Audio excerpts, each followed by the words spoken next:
Mesdames et messieurs, supporters de l'ASM, bonjour. Nous avons parmi nous en exclusivité Sébastien Beauboul, entraîneur des trois quarts en charge des trois quarts de La Rochelle. Sébastien, bonjour et merci de nous donner un peu de ton temps. Un plaisir. Alors, Seb, pour te présenter auprès de tous nos supporters, tu es un ancien Montferrandais qui a fait toute ta formation jusqu'aux espoirs à Montferrand. Et par la suite, tu es parti à partir de 2004 éclore à La Rochelle, d'abord en Pro D2, puis en Top 14, pour finir ta carrière en 2012. Et puis on en parlera plus tard, enchaîner avec une nouvelle carrière d'entraîneur.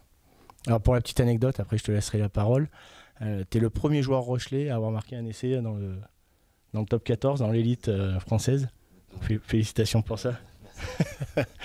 Bon, et du coup, ma question c'est quel souvenir gardes-tu et de ta formation montferrandaise et de ton passage à La Rochelle?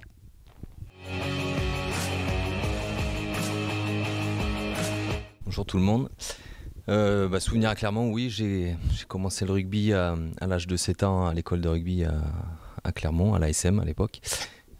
Souvenir très très bon, depuis le tout petit, j'étais dans le stade, mon grand-père m'a amené voir les matchs à l'ASM au stade Marcel Michelin qui à l'époque avait des petites tribunes et je me rappelle qu'on pouvait regarder en étant jeune les matchs derrière les poteaux, donc c'était des très bons souvenirs.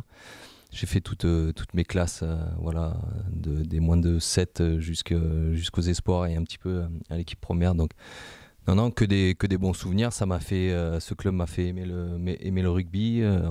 J'ai vécu des bons moments aussi en supportant l'équipe première avec quelques finales malheureusement perdues. Mais voilà, que des trop bons souvenirs et très, très content de revenir avec La Rochelle au Michelin.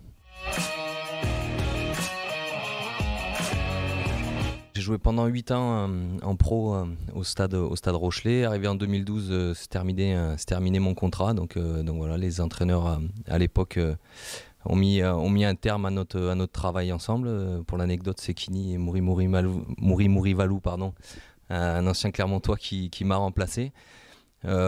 J'ai baigné depuis tout le temps dans le rugby, donc le rugby m'a fait vraiment grandir.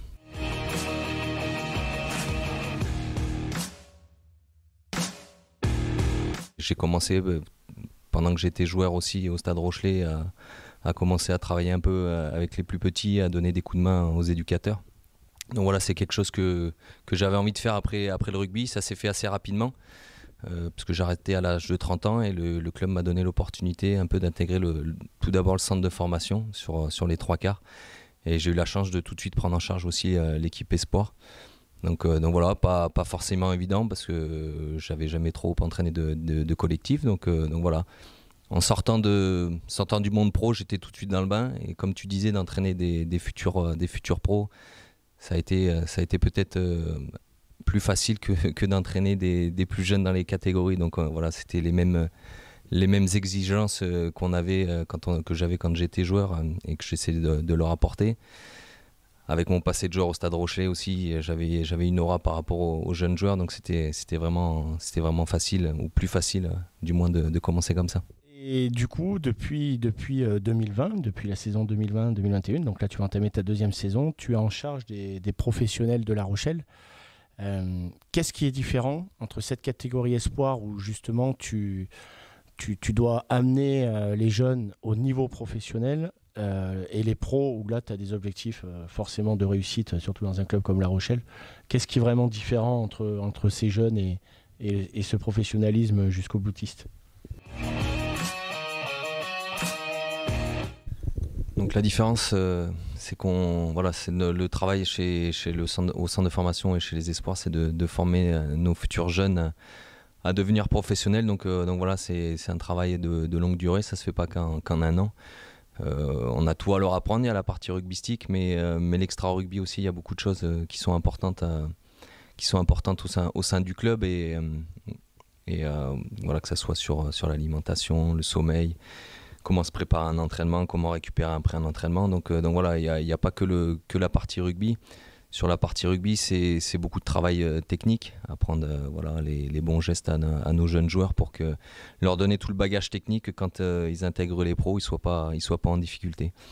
Contrairement aux pros où voilà, maintenant, avec l'enchaînement des matchs, la saison qui est très très longue, on est beaucoup plus sur l'aspect stratégique durant la semaine. On a démarré avec Jono Gibbs, qui maintenant est notre directeur sportif. Est-ce que tu peux nous parler un tout petit peu de lui et de ce que tu as connu de lui? Par exemple, que va-t-il ou que peut-il apporter à un club comme l'ASM Clermont-Auvergne? Concernant Jono, déjà il a passé quelques saisons à Clermont et quand il est venu à La Rochelle, on a discuté en étant originaire de Clermont, donc voilà, il était attaché au club. Il a passé de très bonnes années là-bas et je crois que c'était un plaisir pour lui aussi de retourner à Clermont. Il a passé des bonnes années à La Rochelle, donc c'est moi j'ai pu travailler avec lui la saison dernière dans son staff. Donc voilà, c'est un très bon technicien et qui a certaines valeurs, une certaine rigueur. Et je pense le point qu'il peut apporter à Clermont, c'est qu'il connaît quand même pas mal le club, il connaît pas mal les hommes aussi qui sont là-bas. Donc voilà, je pense que c'est un atout pour lui, même s'il revient depuis, il a passé 3 ans, je crois. Donc voilà, après, Jono, c'est quelqu'un qui reste assez discret quand même. Mais qui est un passionné de rugby et je crois que c'est à l'ASM ou que ce soit dans les autres clubs, c'est des gens comme ça qu'on a besoin.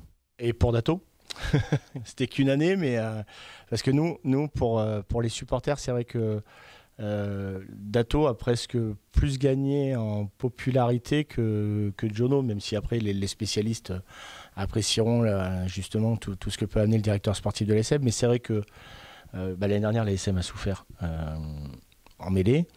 Et le fait de récupérer Dato, je pense que pour les supporters, ça leur a fait plaisir. Donc si tu peux nous dire un petit mot aussi sur Dato.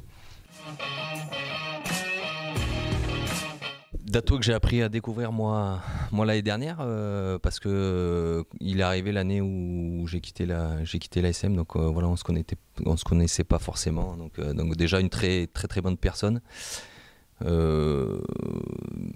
On a du mal à entendre maintenant son accent georgien tellement qu'il est attaché à Clermont et voilà, à l'Auvergne.